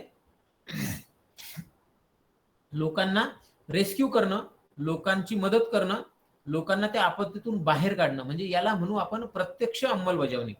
हे पार्ट महत्वाचं आहे. आता अंमलबजावणी करायची तर अंमलबजावणीसाठी सुद्धा नियोजन गरजेचं आहे. म्हणजे आपण जर ठरवलं असेल की या गावाच्या लोकांना रेस्क्यू करायचं आहे तर मग रेस्क्यू करायला हे किती लोक आहेत, यांना किती बोट लागतील तर याच्या किती फेऱ्या आपल्याला कराव्या लागतील. जनावरांना कसं आपण रेस्क्यू करणार आहोत, सुरुवातीला कोणत्या लोकांना नेणार आहोत, याची यादी आपण तयार केलेली आहेत का? पाणी गावामध्ये घुसलेलं आहे तर साथरोग पसरू शकतो, त्याच्यासाठी आपण औषधांचा साठा करून ठेवलेला आहे का? समजा काही गावांना वेढा पडतो, 8 दिवस 10 दिवस समजा गावाचा वेढाच निघला नाही, तर त्या गावातले लोक उपाशी मरायला नको किंवा तसेच त्यांचे प्राण जायला नको है ना. म्हणून जनावरांचा चारा, लोकांसाठीचं अन्नधान्य, जेवणाची व्यवस्था, इंधन जे काय लागेल ते इंधनाची व्यवस्था, इलेक्ट्रिसिटी जर नसेल तर अजून दुसरी काय व्यवस्था करायची ती व्यवस्था, ह्या सगळ्या बाबींची व्यवस्था आपल्याला अगोदर याची तयारी करून ठेवावी लागते. आणि काय होतं की आपल्याकडे डिझास्टर जास्त का होतं याचं कारण मला असं नेहमी वाटतं की ठीक आहे, प्लॅनिंग आपण करतो, परंतु याची प्रत्यक्ष अंमलबजावणी जी आहे ती बरोबर होत नाही. आणि ती बरोबर न होण्याचं कारण मला असं वाटतं की लोक शिक्षण, पीपल्स एज्युकेशन मध्ये आपण लोक कमी पडतो. लोकांचं एज्युकेशन जे आहे ते बरोबर झालं पाहिजे. आपत्तीमध्ये आपण कोणाची वाट न पाहता स्वतः आपण कसे स्वतःला वाचू शकू, स्वतः कसे आपण कुटुंबातल्या सदस्यांना वाचू शकू, आपली साधन संपत्ती कशी वाचवू शकू, आपल्याकडे जे काही जनावर आहेत त्यांना आपण कसं रेस्क्यू करू शकू, ह्या सगळ्या बाबींसाठी आपण तयार असणं गरजेचं आहे, लोक तयार असणं गरजेचं आहे. परंतु दुर्दैवाची बाब ही आहे की आपल्याकडे लोक तयार होत नाहीत. आपल्याकडे लोकांना असं वाटते की ही सगळी जबाबदारी जी आहे ती शासनाची आहे, मला पुरातून बाहेर काढायचं आहे ना तर मग शासन येईल. परंतु बघा, तुम्ही आता नवीन नवीन काही लोक असतील नोकरीमध्ये अगोदर, पण बरेच लोक नवीन असतील. साधन सामुग्री ही आपल्याकडे तोडकी आहे. आपण बघतो की आपण काम करत असताना आपल्याकडे जर 10 क्लार्कच्या जागा असतील तर त्यातल्या 4-6 भरलेल्या असतात, 4 जागा रिक्त असतात आणि त्याच 6 लोकांना मल्टिपल काम आपण दिलेलं असतं. आणि या सगळ्या लोकांकडून, या सगळ्या शासकीय यंत्रणेकडून आपल्याला आपत्तीवर विजय मिळवायचा असतो, जी की अतिशय कठीण गोष्ट आहे. तरी सुद्धा आपत्ती व्यवस्थापनामध्ये आपल्या महाराष्ट्र शासनाचा अतिशय चांगलं योगदान असतं. आपण चांगल्या पद्धतीने आपत्तीला नेहमीच सामोरे जात असतो. आपल्याला लोकांची सुद्धा मदत भेटत असते. परंतु नागरिकांनी स्वतः जबाबदारी स्वीकारणं, स्वतः रेस्क्यूचे ट्रेनिंग घेणं, कशा पद्धतीने आपण रेस्क्यू करू शकू, यासाठी दुसरी महत्वाची गोष्ट की आपण मेंटली फिट होणं. लोकांमध्ये घबराहट निर्माण होणार नाही, लोक कुठे चुकीच्या मार्गाने जाणार नाहीत किंवा चुकीच्या गोष्टींमुळे लोक विचलित होणार नाहीत. ह्या सगळ्या बाबी आपत्तीमध्ये पाहणं गरजेचं असतं. म्हणून आपण 3 स्टेप बघितल्या आपत्तीच्या. पहिली गोष्ट की आपत्ती कोणती आहे ती ऍझ्युम करणं, ती म्हणजे तिचं स्वरूप काय आहे ते लक्षात घेणं, आणि त्या पद्धतीनं दुसरी गोष्ट पाहिली की ते नियोजन, त्या आपत्तीसाठीचं नियोजन करणं, नंतर प्रत्यक्ष अंमलबजावणी करणं. तर आता बघा की याच्यामध्ये आपत्तीच्या जी कामं असतात, आपत्ती व्यवस्थापनाची जी कामं आहेत ती सरधोपट काम नाही येते. अतिशय बारकावं असणारं काम आहे, अतिशय प्लॅनिंगचं काम आहे. याच्यामध्ये मुख्यतः 3 ते 4 टप्पे याच्यामध्ये पडतात. पहिला टप्पा आहे की आपत्तीच्या पूर्वीची कामं. कोणतीही आपत्ती असू द्या, त्याच्या पूर्वीची जी कामं असतात ती आपल्याला करायची असतात. जसं की आपण बघतो की मान्सून पूर्व आपण तयारी करतो. उन्हाळ्यामध्ये जंगलाला आग लागते किंवा काही ठिकाणी आपण बघतो की सिव्हिल ठिकाणी आग लागते, त्यासाठी आग लागू नये म्हणून त्याची जी पूर्वतयारी आपण केलेली असते, तर ती आपत्तीच्या पूर्वीची जी कामं आहेत ती आपण करत असतो. हा झाला आपल्या अगोदरच्या नियोजनाचा भाग. हे नियोजन कसं असतं, हे दीर्घकालीन नियोजन असतं की पुढे आपत्ती आल्यानंतर आपण काय काय करणार आहोत याचं ते नियोजन असतं. तर त्यामुळं आपत्तीच्या अगोदर करावयाची कामे ही आपत्तीचीच कामं आहेत. आपत्ती व्यवस्थापनाचाच तो एक पार्ट आहे. आपत्ती येण्याच्या अगोदरच आपण जर काही गोष्टी करून ठेवल्या तर निश्चित आपत्ती आपल्याला त्रास देणार नाही, आपल्याला कमी अडचणी देईल. दुसरं आहे की प्रत्यक्ष आपत्ती जेव्हा येते तेव्हा जी जबाबदारी आपल्याला पार पाडायची असते ती जी कामं आहे ती मुख्यत्वे ती जी कामं कोणती आहेत की आपत्ती निवारणाची ती कामं आहेत. म्हणजे आपण काय करतो की आपत्तीमध्ये जे काही मदत कार्य करतो, रेस्क्यू करतो लोकांना, ते काम आहे. त्याच्यासाठीचं नियोजन पण अगोदर करायला पाहिजे, की कोणती टीम असणार आहे, किती सदस्य असणार आहेत, कोणत्या सदस्याचं काय काम आहे, जर अशी आपत्ती आली तर आपण कसं करणार, आपला ट्रान्सपोर्ट प्लॅन काय आहे, ह्या सगळ्या गोष्टीचं नियोजन आपण अगोदर केलेलं असलं तर मग प्रत्यक्ष अंमलबजावणी आपण जी करू आपत्तीच्या काळामध्ये ती सोपी जाईल. आणि आपत्तीच्या काळामध्ये लोकांना जास्त सूचना देण्याची गरज असली पाहिजेत नाही. आपत्ती व्यवस्थापन टीम ही अतिशय स्वयंस्पष्ट अशा सूचनांवर काम करत असते. जर या सूचना जर का चुकीच्या दिल्या गेल्या, प्रोटोकॉल चुकीचा दिला गेला, तर सर्व आपत्ती व्यवस्थापनाचं काम जे आहे ते आपलं काम हे चुकू शकतं. या कामामध्ये अडचणी निर्माण होऊ शकतात, लोकांचे प्राण जाऊ शकतात आणि जे स्वतः आपत्तीमध्ये रेस्क्यू करतात त्यांच्याही सुद्धा प्राणाला आपल्याला मुकावं लागू शकतं. म्हणून प्रत्यक्ष अंमलबजावणी हा महत्वाचा पार्ट आहे. याचंही मायक्रो प्लॅनिंग आपल्याला करायचं असतं. नंतर असतं की आपण अंमलबजावणी करतोय, आपण एखाद्या आपत्तीतून लोकांना बाहेर काढलेलं आहे, म्हणजे आपलं काम संपलं नाही. नंतर सगळ्यात महत्वाचं काम सुरू होतं की त्यांच्या पुनर्वसनाचं काम. आता पुनर्वसन हे दीर्घकालीन, अल्पकालीन या सगळ्या याच्यामध्ये तुम्ही घ्या की आपत्ती नंतर जी जबाबदारी असते त्याच्यामध्ये मदत कार्य असतं. जसं की आपण एखाद्या लोकांना उचलून रेस्क्यू केलं आणि एका ठिकाणी ठेवलं, तिथे त्यांच्या राहण्याची व्यवस्था आहे, त्यांच्या जेवणाची व्यवस्था आहे, त्यांना आसरा देणं आहे, तिथे त्यांना औषधोपचार आहे. कारण लोक घाबरून जातात. अनेक लोकांचा बीपी वाढतो, काही लोकांना डायबेटिक असतो, काही लोक हृदयविकाराचे रुग्ण असतात, काही लोक रुटीन मेडिसिनवर असतात. ह्या सगळ्या लोकांचा औषधोपचार हा नंतरचा एक पार्ट असतो. आणि सगळ्यात महत्वाचं असतं काउन्सिलिंग. बघा, भीती किंवा भावनिक जो काही एक धोका पोहोचलेला असतो त्याच्यामधून बाहेर पडता आलं पाहिजे लोकांना. कारण काय होतं की आपत्ती ही कोणाच्या कुटुंबातल्या सदस्यांना घेऊन जाते, काही जनावरांना घेऊन जाते, फार मोठ्या संपत्तीचं नुकसान करून जाते. आणि मग ह्या सगळ्या गोष्टीतून त्यांना सावरण्यासाठी आपल्याला त्यांना मेंटली स्टेबल करण्यासाठी आपल्याला चांगले समुपदेशक तिथे लागतात, ज्यांचा मानसशास्त्राचा चांगला अभ्यास आहे, लोकांना जे कन्व्हिन्स करू शकतात, लोकांच्या भावनांवर ते त्यांना समजून सांगू शकतात, त्यांच्या भावना कंट्रोल करण्यास मदत करू शकतात, त्यांचं चांगलं काउन्सिलिंग करू शकतात, त्यांना थोडं त्या भीती किंवा भेदरलेल्या वातावरणातून दूर नेऊ शकतात. मग मेडिटेशनचा पार्ट असेल, योगा असतील, एंटरटेनमेंट असेल, ह्या सगळ्या गोष्टींवर आपल्याला काम करायचं असतं. म्हणजे हे काम जे आहे हे काम फार महत्वाचं आहे. याच्यामध्ये आपण आता परत एक जस्ट मी थोडं मागे जातो की आपण आपत्तीचे कामं बघितले. आपत्तीमध्ये आपल्याला कोणती कामं असतात, तर आपत्ती पूर्वीचे कामं असतात. आपत्ती येणारच नाही किंवा आपत्ती आली तर कशा पद्धतीचं नियोजन करायचंय हे नियोजन करण्याचे जे कामं असतात त्याला आपत्तीच्या पूर्वीचे कामं म्हणू. प्रत्यक्ष आपत्तीत करावयाचे काम आहेत. आपत्ती आलेली आहे, आपण त्याच्याशी 2 हात करतो आहोत आणि ते करत असताना आपण काय प्लॅनिंग केलं पाहिजे, कशा पद्धतीनं आपण सगळे संसाधनाचा वापर केला पाहिजे, मनुष्यबळाचा कसा वापर केला पाहिजे आणि स्मार्टली आणि कमी वेळामध्ये आपण कशा पद्धतीनं लोकांना रेस्क्यू केलं पाहिजे. ही आपत्ती आलेली असतानाची जबाबदारी झाली, आपत्तीच्या मधली ही कामं झाली. आणि नंतर आपत्ती नंतरची जी कामं आहे, मग त्याच्यामध्ये लोकांचे घरकुलं बांधून देणं असतील, लोकांना रोजगार मिळवून देणं असतील, अशा वेगवेगळ्या गोष्टी आहेत, त्यांचं पुनर्वसन करणं, ह्या सगळ्या गोष्टी आपत्तीच्या व्यवस्थापनामध्ये आपल्याला करायच्या असतात.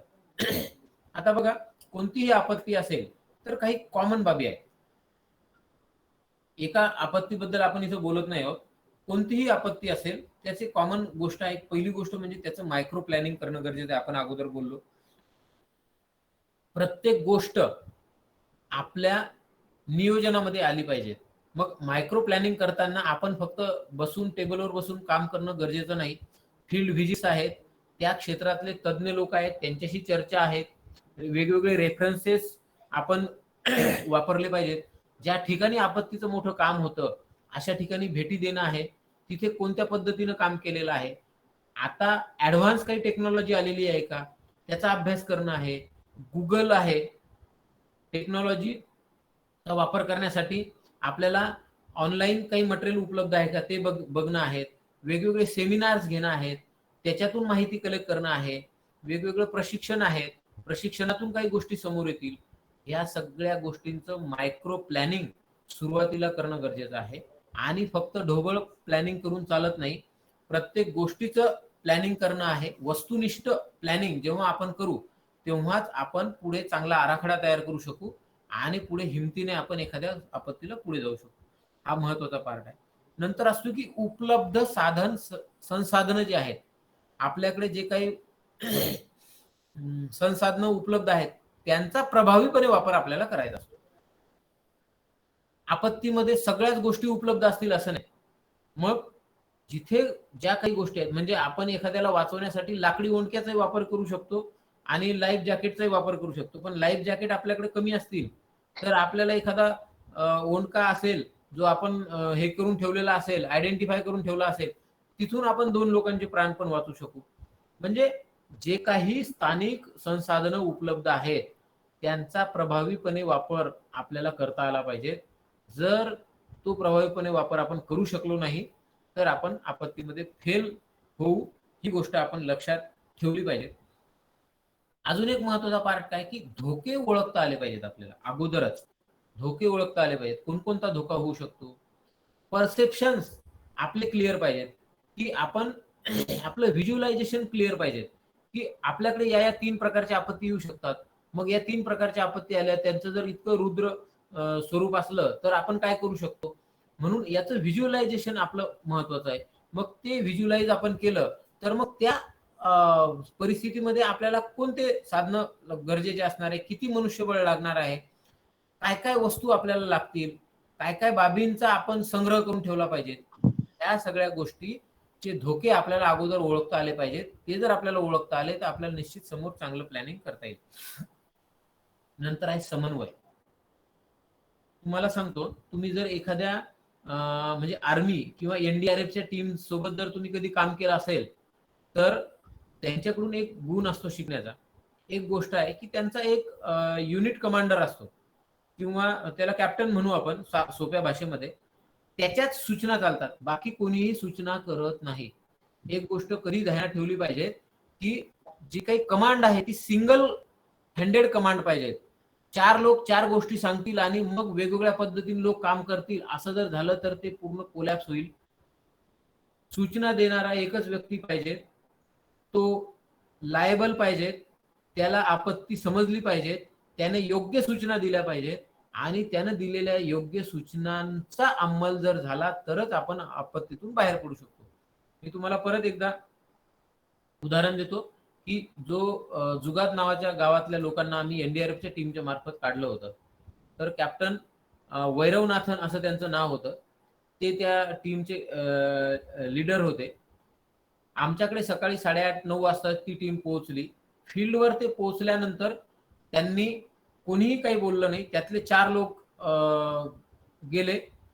त्यांनी समोर बघितलं की कशी परिस्थिती आहे. त्यांनी जाऊन फक्त परिस्थिती बघितली. कोणीही त्यांना सूचना केली नाही तुम्ही जाऊन परिस्थिती बघा. बाकी तोपर्यंत 16 लोकांची टीम होती. बाकी तोपर्यंत दुसरे 4 लोक जे आहेत ते दुसरे 4 लोकांनी गाडीमधलं साहित्य उतरवायला सुरुवात केली. गाडीमध्ये 5वा व्यक्ती साहित्य उतरवत नव्हता. कोणी कोणाला सूचना करत नव्हतं. त्यांनी साहित्य उतरवलं. त्यानंतर तिसरे 4 लोक जे आहेत त्यांनी ते साहित्याची जुळवाजुळव करायला सुरुवात केली. मग बोटी असतील, बोटीमध्ये हवा भरायचं काम असेल, लाईफ जॅकेट्स हे करणं असेल, ते एकमेकाला देणं असतील, ते लाईफ जॅकेट घालणं असतील. अशा पद्धतीने कोणीही कोणाला काम सांगत नव्हतं. परंतु त्यांचा प्रोटोकॉल ठरला होता काय काय करायचं आहे. आणि मग जे लोक 4 लोक बाहेर समोर गेले होते त्यांनी परिस्थिती बघितली. बोट कोणत्या दिशेनं टाकायची म्हणून त्यांनी सांगितले की या पश्चिम दिशेच्या म्हणजे ईशान्य बाजूला आपल्याला बोट टाकावं लागणार आहे आणि त्या बाजूने बोट टाकल्यानंतरच आपल्याला समोर जाता येईल अशा पद्धतीने ठरवलं आणि अवघ्या 5 मिनिटामध्ये सर्व रेडी झालं आणि 6व्या मिनिटामध्ये पाण्यामध्ये बोट टाकल्या गेली. तर ही जी बाब आहे ही शिकण्यासारखी गोष्ट आहे की कोणी कोणाला काम सांगत नाही. याचं कारण काय? काम का सांगत नाही?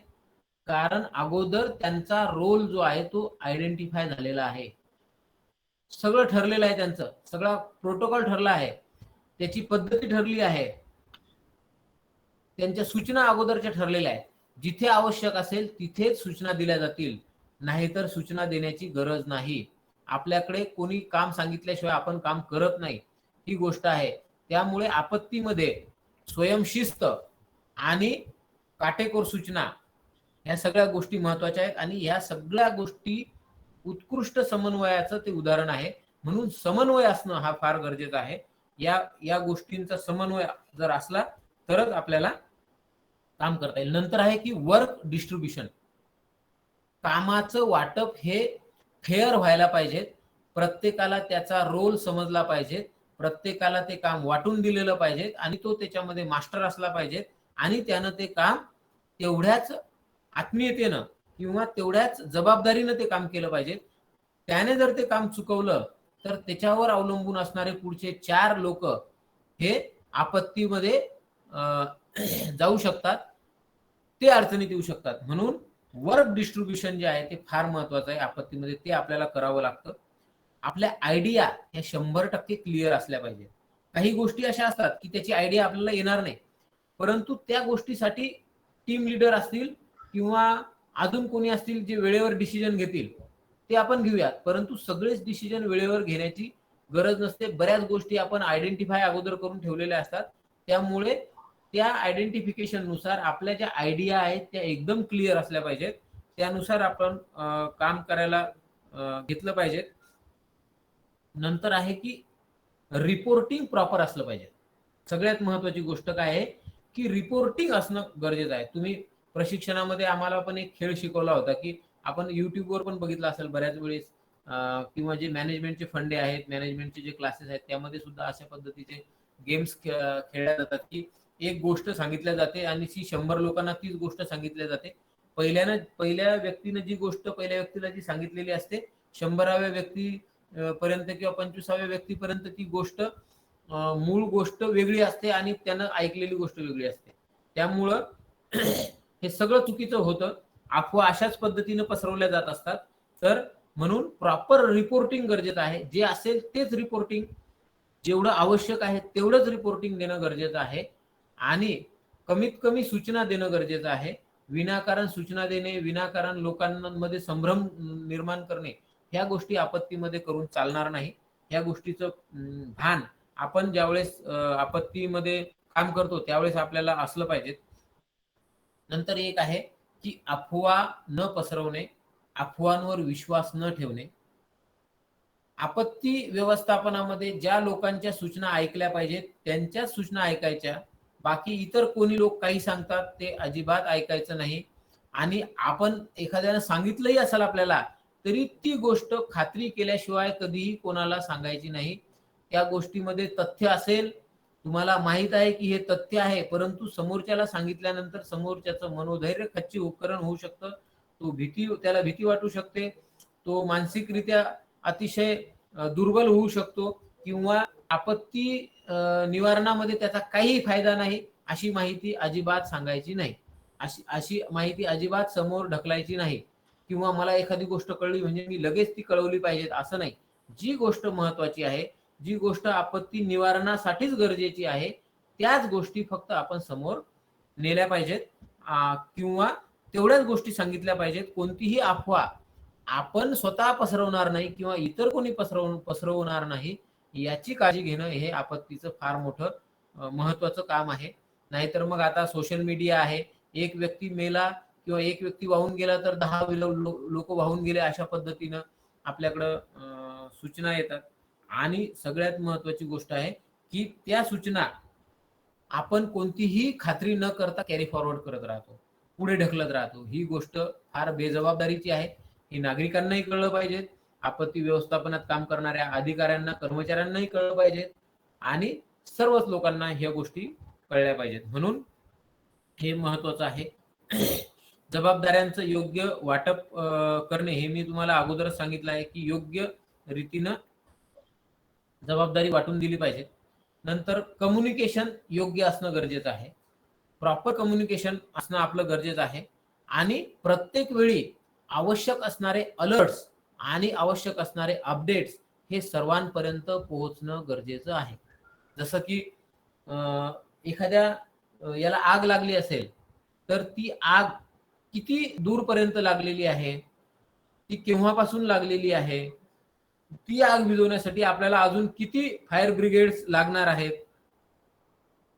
एखादं वस्ती तिथं असेल तर ती वस्ती किती दूर आहे, तिथपर्यंत आग पोहोचायला किती वेळ लागू शकतो, हे सगळे अलर्ट्स, ह्या सगळ्या अपडेट्स वेळेच्या वेळी लोकांपर्यंत, जे आपत्ती निवारणाचं काम करत आहेत त्या टीम पर्यंत जाणं गरजेचं आहे. जिथून आपल्याला मदत येते आहे तिथपर्यंत ते जाणं गरजेचं आहे. आपण जर योग्य रीतीनं अपडेट्स दिले नाही तर आपल्याला येणारी मदत योग्य वेळी येणार नाही, योग्य तेवढी मदत आपल्याला मिळणार नाही आणि त्यामुळे आपण आपत्तीसोबत योग्य सामना करू शकणार नाही. म्हणून याची जुळवाजुळव सुद्धा याचं अलर्ट सुद्धा आपण वेळोवेळी देणं गरजेचं आहे. नंतर आहे की संसाधनाची जुळवाजुळव आपल्याला करावी लागेल. जी काही संसाधनं आपल्याला याच्यामध्ये उपयोगी येऊ शकतात, त्या संसाधनांचा प्रभावीपणे वापर करण्याची शैली आपल्याला डेव्हलप करावी लागते. त्या पद्धतीनं अनालिसिस करावं लागतं, वारंवार त्याच्यावर विचार करावा लागतो आणि जर आपण तसा विचार केला तर निश्चित आपल्याला जी काही प्राप्त आपल्याकडे उपलब्ध साधन सामुग्री आहे त्याचाच वापर करून आपण या आपत्तीवर मात मिळवू शकू. म्हणून ती जुळवाजुळव आणि त्याचा प्रत्यक्ष वापर हे पण गरजेचं आहे. मदत कार्याची दिशा मात्र योग्य असली पाहिजे. योग्य रीतीनं आपण लोकांना मदत करतो आहोत का? एखादं काम अगोदर करायचं आहे, बघा याचा एक प्रोटोकॉल आहे की कोणतं काम अगोदर करायचं आहे. जर समजा एखाद्या इमारत कोसळली आणि त्या इमारतीच्या खाली मलब्यामध्ये लोक अडकलेले आहेत, तर आपल्याला सगळ्यात महत्वाची बाब ही आहे की त्या लोकांना बाहेर काढणे, सगळ्यात पहिली गोष्ट. तर मग आपण त्याचा प्रोटोकॉल ठरवला पाहिजे.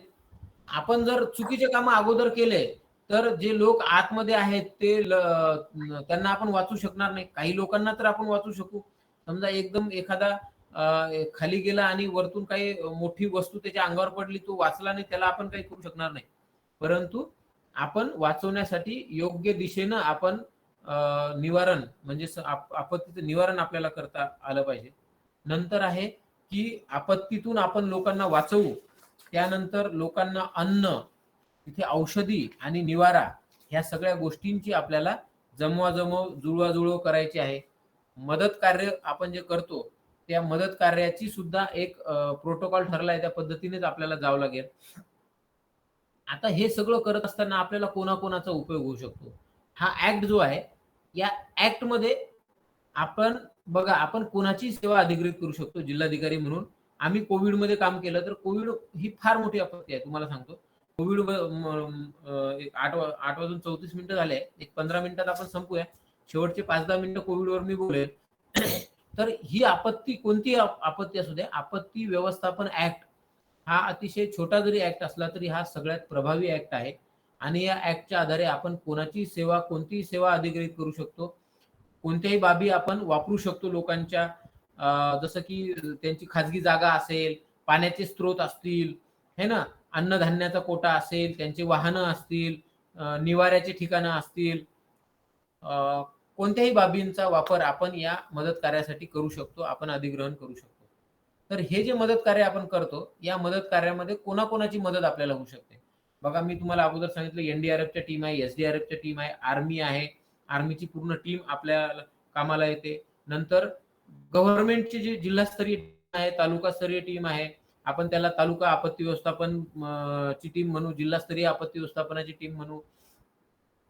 लोकल बॉडीज ज्या आहेत, ग्रामपंचायत, नगरपालिका, पंचायत समिती, महानगरपालिका यांच्या ज्या टीम आहेत त्या आपल्याला मदत करतात. शासकीय विभागाचे वेगवेगळे लोक जे आहेत ते त्यांच्या त्यांच्या विभागाच्या अनुषंगाने आपल्याला आपत्तीमध्ये मदत करत असतात. वेगवेगळ्या एनजीओ या आपत्तीमध्ये काम करणाऱ्या एनजीओ जरी आपत्तीमध्ये काम करत नसल्या तरी एक मदत कार्य म्हणून वेगवेगळ्या पद्धतीचं काम हे लोक करत असतात. स्थानिक नागरिक हा सगळ्यात महत्वाचा फॅक्टर आहे की स्थानिक नागरिक आपल्याला मदत करत असतात. अनेक बाबी आहेत. फायर ब्रिगेडची यंत्रणा आहे, वेगवेगळ्या यंत्रणा आहेत. या सगळ्या आणि अनेक घटकांचा उपयोग आपल्याला आपत्तीतून बाहेर पडण्यासाठी होत असतो. आपत्तीतून आपण बाहेर पडलो असं समजलं तर त्यानंतरचा पार्ट येतो की लोकांचं पुनर्वसन. पुनर्वसनामध्ये 2 पार्ट आहेत. एक दीर्घकालीन पुनर्वसन करायचं आहे लोकांचं, तात्पुरत्या स्वरूपाचं पुनर्वसन करायचं आहे. तर सगळ्यात महत्वाची गरज असते की तात्पुरतं पुनर्वसन.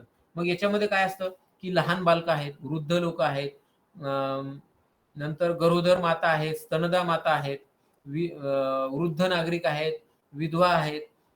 या सगळ्या जे काही विकर सेक्शन आहेत या सगळ्या लोकांचं पुनर्वसन हे प्रायोरिटीने आपल्याला करायचं असतं. तरुणांनी आपत्तीमध्ये काम करणं, मदत करणं हे कन्सिडर केलेलं आहे आणि ते त्यांनी केलं पाहिजेत आणि तो जज्बा आपले सगळे तरुण मंडळी प्रत्येक ठिकाणी दाखवतात, आपल्याला बघायला भेटतं.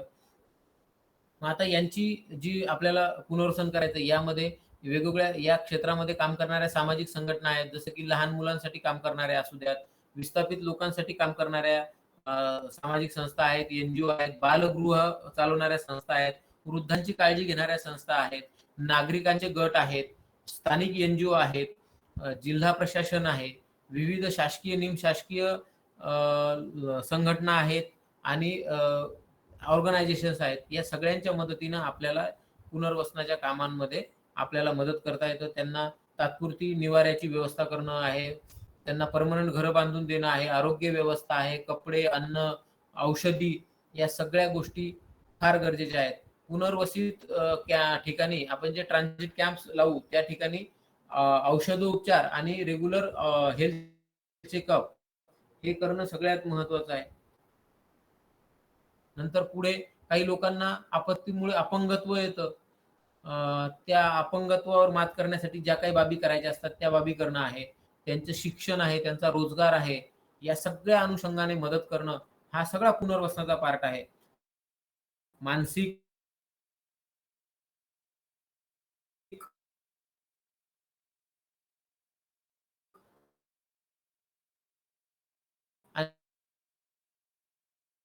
आणि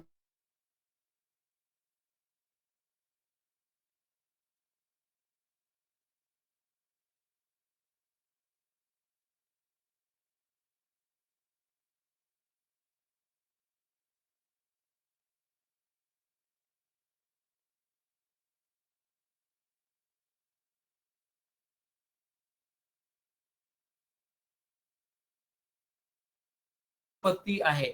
आणि मला असं वाटतं की जंगलामध्ये कारण आपल्या सगळ्यांना माहिती आहे की भारतामध्ये फार मोठं जंगल जे आहे त्या जंगलाचा फार मोठा पार्ट आहे आणि या जंगलाचं व्यवस्थापन हा अतिशय जिकरीचा आणि अतिशय चॅलेंजिंग जॉब आहे. म्हणून जवळपास 7,64,566 स्क्वेअर किलोमीटर एवढा मोठा एरिया जो आहे तो फॉरेस्ट जंगलांचा आहे आणि यामध्ये जी काही जंगलांमध्ये आग लागते ती ढोबळमानानं 4 प्रकारची आग असते. किंवा आगीचे 4 प्रकार होऊ शकतात. एक आहे की सरफेस फायर म्हणजे जी एकदम खाली जमिनीचा जो सरफेस असतो त्या सरफेसवर जी आग लागते त्यामध्ये जे काही गवत असतं जमिनीवरचं, जो काही जंगलातल्या झाडांचा पालापाचोळा पडलेला असतो, काड्या वगैरे ज्या पडलेल्या असतात त्यांना ती आग लागते आणि त्यातून फार मोठं काही नुकसान जंगलाचं होत नाही. कधी-कधी ही आग जी असते ती युजफुल असते.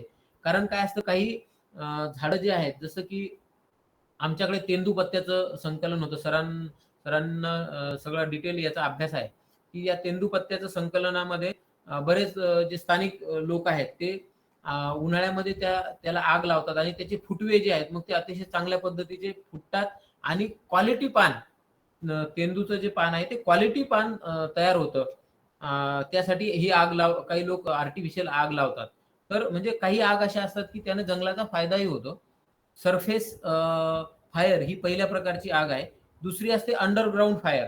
म्हणजे काय होतं की काही जंगलांमध्ये फार मोठा जमिनीवर जे काही आपण पालापाचोळा म्हणूयात, तो साचलेला असतो आणि त्याच्या खाली आग लागते. वरतून आपल्याला आग दिसत नाही, परंतु खाली आग लागलेली असते.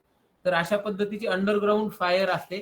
ती जी फायर आहे ती तपासणं किंवा ती शोधणं हे फार मोठं चॅलेंज असतं आणि त्या आगीनं बऱ्यापैकी नुकसान होतं, परंतु ते नुकसान आपल्याला लवकर लक्षात येत नाही. ती आग कुठून लागली, कुठपर्यंत लागली हे पण बऱ्याच वेळेस लक्षात येत नाही. त्याला इंग्लिशमध्ये अजून एक टर्म आहे, त्याला म्यूक फायर्स असं म्हटलं जातं.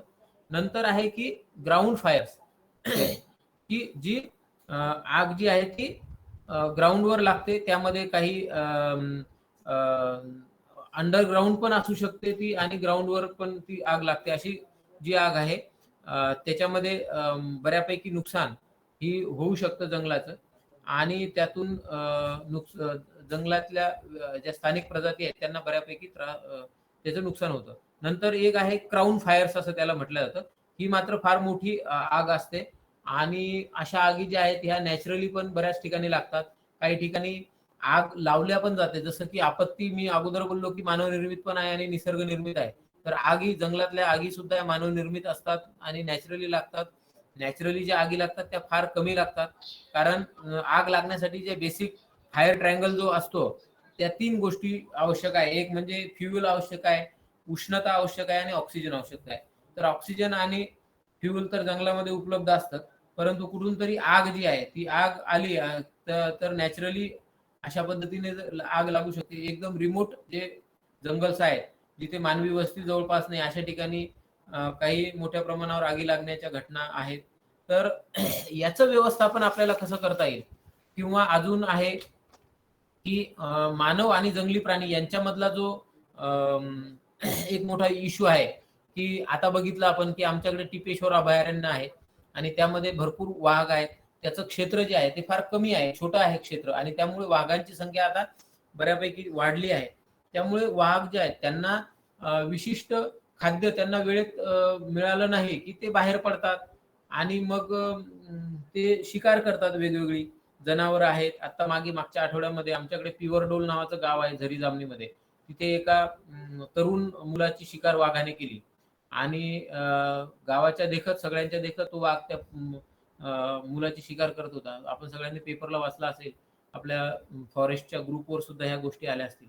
तर ह्या सगळ्या आपत्तींना आपण कशा पद्धतीनं जाऊ शकतो, तुम्हाला हा ऍक्ट कशा पद्धतीनं उपयोगी येऊ शकतो तुम्हाला जेव्हा केव्हा आपत्ती व्यवस्थापन करणं गरजेचं आहे असं जिथं कुठं वाटेल तिथे तुम्हाला जिल्हा आपत्ती व्यवस्थापन प्राधिकरणाची मदत घेता येते. तुम्हाला त्या ऍक्ट लागू करण्याची विनंती जिल्हा प्राधिकरणाला करता येते.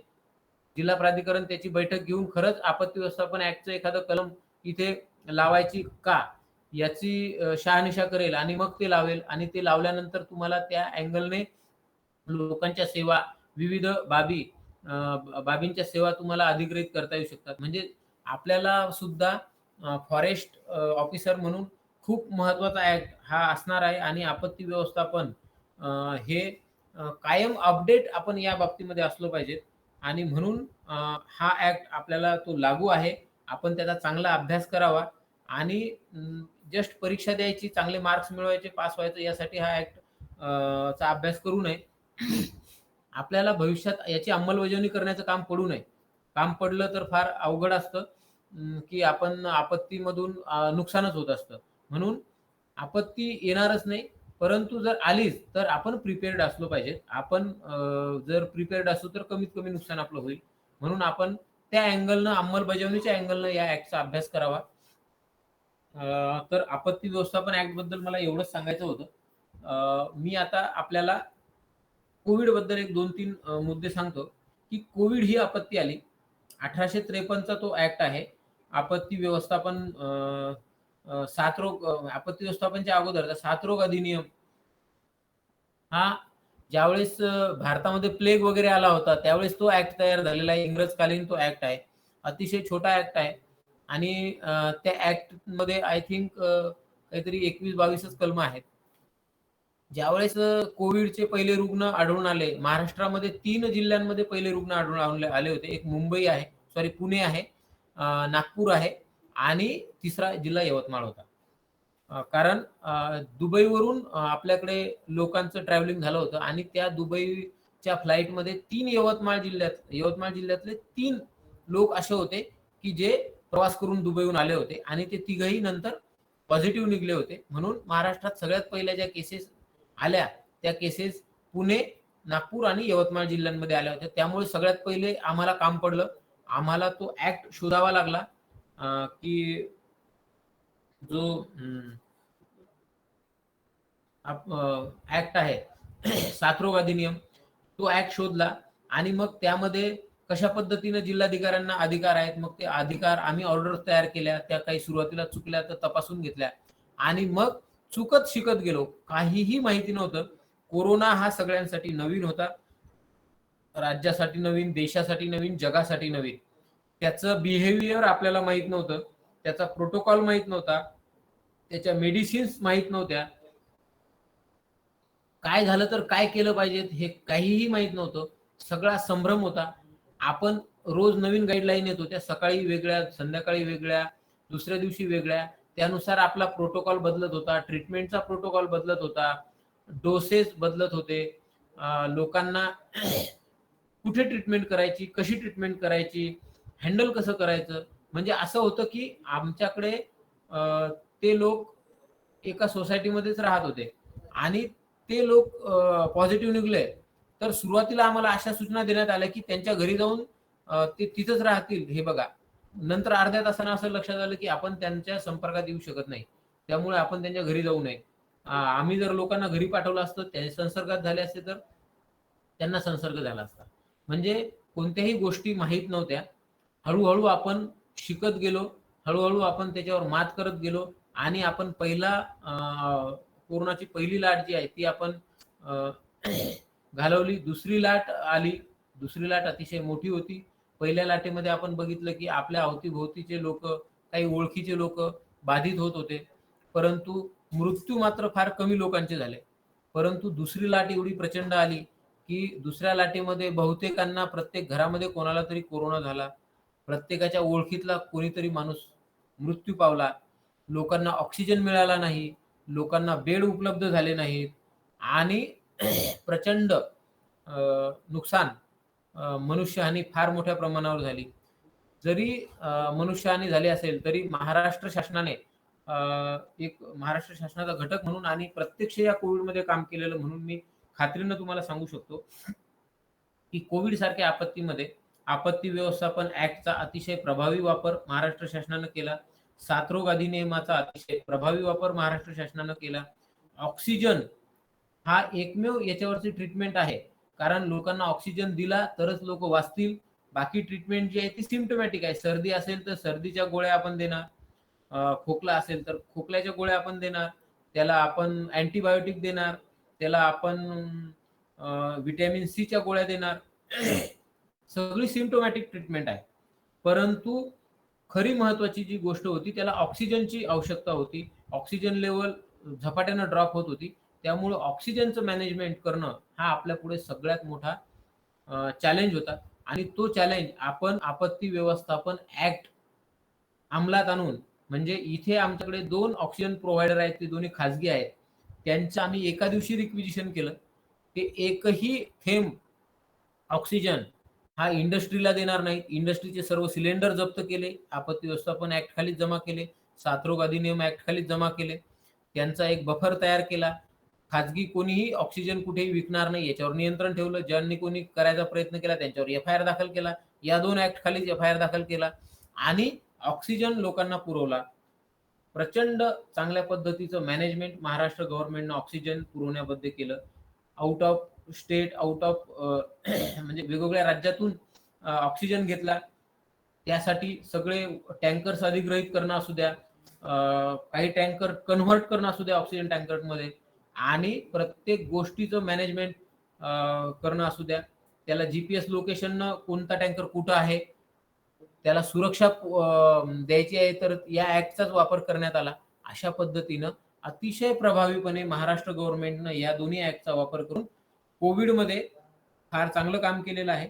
मी या सिस्टीमचा पार्ट म्हणून सांगतो की खूप चांगल्या पद्धतीनंच गव्हर्नमेंट ऑफ महाराष्ट्रानं कोविडची सिच्युएशन हँडल केली आणि त्या सिच्युएशनमध्ये आपलं प्लॅनिंग, आपली दूरदृष्टी आपली प्रामाणिक प्रयत्न, आपण करत असलेला एक समन्वयाचं काम, सामुदायिक आपली जबाबदारी, लोकांनी घेतलेली जबाबदारी, शासनाने उचललेली जबाबदारी, या सगळ्या बाबींचा एक परिपाक म्हणून आपण कमीत कमी डिझास्टर आपलं होऊ शकलं आणि कदाचित आपण आता तिसऱ्या वेव्हसाठी सुसज्ज आहोत. जेवढा ऑक्सिजनची आपली रिक्वायरमेंट होती त्याच्यापेक्षा दुप्पट तिप्पट ऑक्सिजनची स्टोरेज कॅपॅसिटी आपण सगळ्यांनी आता तयार करून ठेवलेली आहे. ऑक्सिजन जनरेशन प्लांट म्हणजे खेडे विभागाच्या तालुका प्लेसला सुद्धा आपण तयार करून ठेवले आहे. या सगळ्या गोष्टी करताना ही मोठी आपत्ती आपण हाताळताना चांगला समन्वय करणं, चांगले ॲडमिनिस्ट्रेटिव्ह स्किल्स वापरणं आणि समयसूचकता, योग्य नियोजन आणि प्रभावी अंमलबजावणी यातून आपण हे सगळं केलेलं आहे. आणि निश्चितच तुम्हाला मी सांगतो की आपण जेव्हा फील्डमध्ये काम करतो तेव्हा ह्या गोष्टी आपण कायम लक्षात ठेवल्या पाहिजेत की आपण ॲनालिसिस करणं, कोणत्याही गोष्टीचं व्हिज्युअलायझेशन करणं, ॲनालिसिस करणं शिकलं पाहिजे. आपल्याला एखादी संकट आपल्याला कळलं पाहिजे, संकटातून दूर होण्याचे मार्ग आपल्याला सुचवता आले पाहिजेत, आपल्याला संयम ठेवला पाहिजे आणि आपण डेअरिंगने एखाद्या गोष्टीला सामोरं गेलं पाहिजे. जेव्हा आपण जाऊ तेव्हा निश्चित आपण अशा अनेक आपत्ती आपल्याला दूर लोटता येतील आणि चांगलं काम करता येईल. मी आपल्या सगळ्यांना आपल्या या करिअरसाठी शुभेच्छा देतो. एवढं सगळं बोलताना काही चुका माझ्याकडून झाल्या असतील तर निश्चित त्या माझ्या लक्षात आणून द्या. जे मटेरियल माझ्याकडं उपलब्ध होतं ते मी सरांना पाठवतो आणि परत एकदा वानखेडे सरांचं मी आभार व्यक्त करतो. सर आमच्याकडे CCF म्हणून होते आणि अतिशय निसर्गप्रेमी आणि मी तर म्हणेन की जिवंत माणूस तुम्हाला एक प्रशिक्षक म्हणून ते लाभलेले आहेत आणि तुमचं भाग्य आहे की अतिशय एवढा संवेदनशील व्यक्ती आणि एवढा अपडेट व्यक्ती तुम्ही. सरांचं स्टेटस मी रोजच बघतो की अतिशय निसर्गाच्या जवळ जाणारे व्यक्तिमत्व आणि अतिशय लोभस व्यक्तिमत्व आहे. सरांना पण मी शुभेच्छा देतो त्यांच्या पुढील कार्यासाठी आणि आपल्या सगळ्यांना शुभेच्छा देतो आणि सांगतो की माझा उल्लेख डॉक्टर ललित कुमार वराडे करण्यात आला, परंतु सर मी डॉक्टर नाहीये, मी ललित कुमार वराडेच आहे. तर धन्यवाद सर आणि मला असं वाटतं मी इथं थांबलं पाहिजे. Thank you very much. Thank you Varade साहेब. ऑफिसर्स पैकी कोणाला काही प्रश्न असतील तर विचारा.